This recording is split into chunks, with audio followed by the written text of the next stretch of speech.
Hi, I'm Aditya Garg. Welcome to the second series of question and answer session. I'm going to take up the questions one by one and I'll try to answer them. So the first question is, how long does it take to work on all the aspects of an MBA application process? That is Gmat application, document, shortlisting, and when is the ideal time to start? So as you know that the round 1 deadlines for the fall 2020 intake are pretty nearby, and then the round 2. So if you have to apply in round 1, I believe that doing everything on your own would be a bit on the difficult level. So that is where I believe is, you need that hand holding, you need that expert advice from the seasoned counselors. And even if you are not able to complete everything by round 1, there is always round 2. So I believe that, in order to cater to the round 1 and round 2 deadlines, you need some external support. And that is where an expert counselor will help you with all the different elements of your application. Now, the second question is how to streamline your post-MBA goals and why is it necessary? So in my personal opinion, this is one of the most important aspects of your application. You need to know what you want to do post-MBA because that is the starting point of your application. Because that is the point from where your story starts.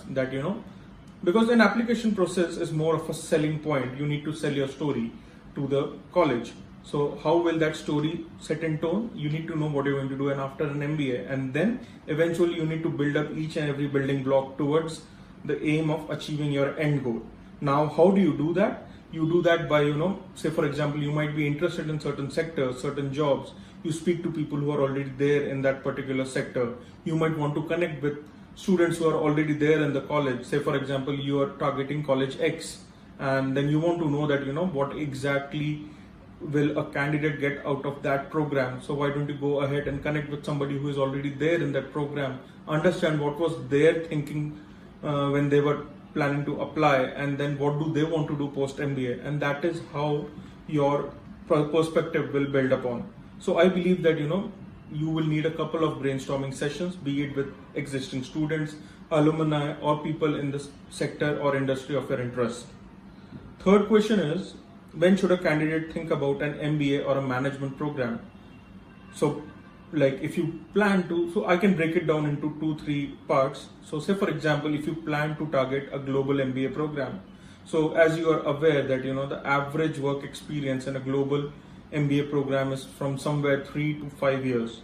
Now, having said that, does that mean that if you plan to pursue a management course, you shouldn't do if you have work experience of less than 3 years? No. I think that there are multiple management programs like MIM, like the YLP program at ISB, then you have the Harvard 2+2 program, Yale Silver Scholarship program. So there are multiple programs catering to people who have work experience of less than 3 years. So I think that you should be open to all that program, and you can research more about them. You can take help from external folks who are already dealing in that particular scenario. So I believe that there is something for everyone if you plan to do a management or an MBA program. Now, the next question is how to score a 700 plus on Gmat and what are the study materials you used in achieving the same. So in my opinion, getting a score of 700 plus, it is all about, putting in those hours, getting the strategy right, because Gmat is more of a perseverance exam rather than skill set testing thing, because you don't have an option of going back to the questions or you don't have an option to come back and correct your mistake. So it is more of an endurance test. So for that, you need to put in long hours. You need to understand how exactly the strategy will play out. And now, even if you're say for example, you need to do an MBA, but then you have a score less than 700. So I would say that it is not the end of the world. There are so many options available for Gmat score less than 700, which are, if not the best, but then they are equally good, I would say. And you have a plethora of career options after those MBA programs.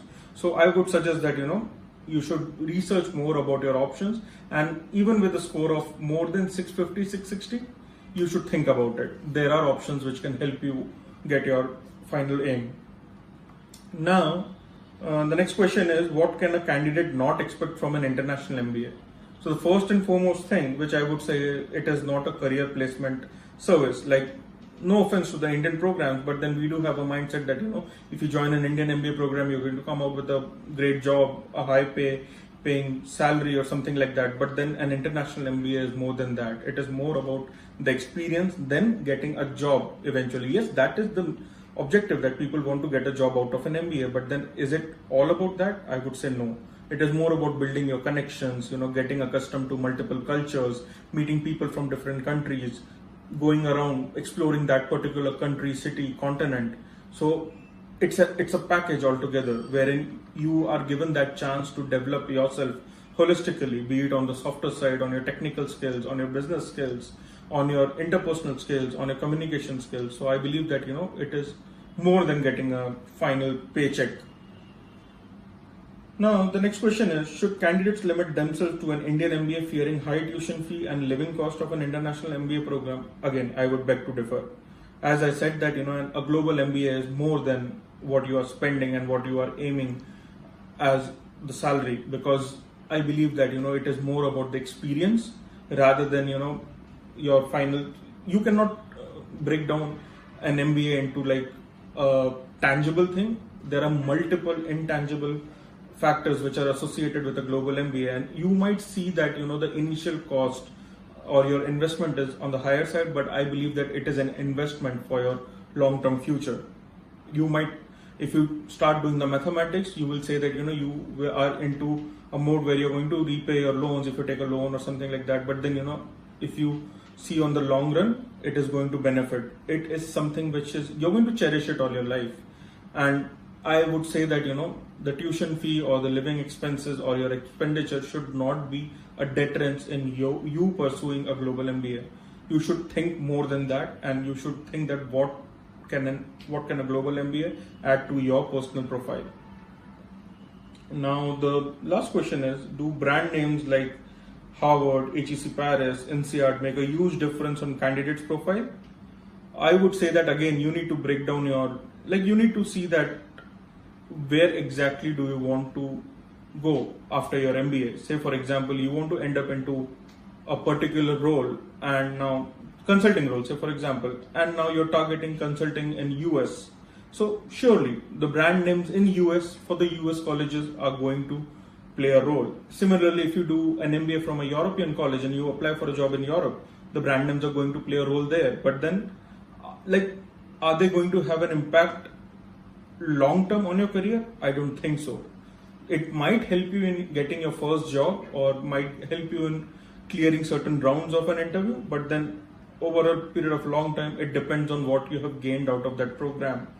And you need to understand where exactly are you going to apply for a job, where you're going to settle down, and what is the demographic factor of that particular location. So there are multiple flavors which comes with a brand name. So it might not only be one particular aspect. Say for example, college X might be perceived in a certain way for a particular role than college Y. So there are multiple factors which counts in. You cannot blindly go and say that, okay, brand name X is better than brand name Y.